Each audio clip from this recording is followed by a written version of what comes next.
வணக்கம் நண்பர்களே, இந்த சேனலை முதல் தடவையாக பார்க்குறதாக இருந்தால் சப்ஸ்கிரைப் பண்ணிக்கொள்ளுங்க. நாங்கள் இதில் நான் முதல் ஏற்கனவே போட்டிருப்பேன், அந்த கால்நடை வளர்க்குற பிராணிகளுக்கு உணவாக்குகின்ற புல், அதாவது நேப்பியர் மற்றும் புல் வர்க்கங்கள் CO3 போன்ற புல் வர்க்கங்களை வளர்த்து அவை இந்த உணவு தேவைகளை பூர்த்தி செய்வேன். இது நான் அன்று காட்டின அந்த மரங்களில் இருந்து இது இந்த தோட்டத்தில் இருக்கிற பலாமரம், அந்த கால்நடைகளுக்கு தேவையான உணவுகளை பெற்ற பின்னர் அதிலிருந்து புறப்பட்ட அந்த தடிகளை இவ்வாறு பதி வச்சு அதுகின்ற வேர்கள் நன்கு வளர்ந்த பிறகு நாங்கள் பண்படுத்தப்பட்ட நிலத்தில் இப்படி நடுக செய்வோம். ஏற்கனவே அடுத்த நட்டு இருக்கிறேன். வேறுங்கோ உண்மையிலேயே ஒரு சிறந்த ஒரு முதலீடு. அதை விட இந்த தடிகளை சிலர் விற்பனையும் செய்வினோம்.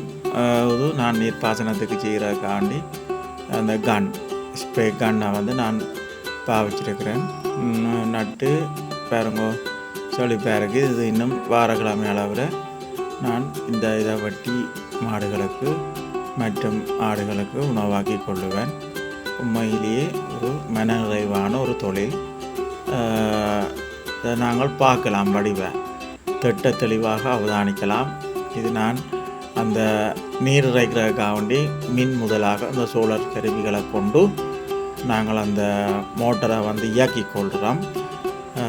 அது சோலார் நான் சும்மா காட்டுறேன், இப்படியெல்லாம் செய்யலாமன்ட்டு காட்டுறேன். பாருங்க தோட்டம் இப்படி இருக்குது. இதுக்கு ஊடு பயிராகத்தான் நான் வச்சிருக்கிறேன். தென்னை, அதுக்கு இந்த புல் இப்படி செய்யலாம். சிலர் எத்தனையோ ஒரு வேலை வாய்ப்புகள் இருக்குது. வேலை வாய்ப்பு இல்லாதவர்கள் இவ்வாறான சிறு சிறு முயற்சிகளில் ஈடுபடலாம், பொருளாதாரத்தை உயர்த்தி கொள்ளலாம்.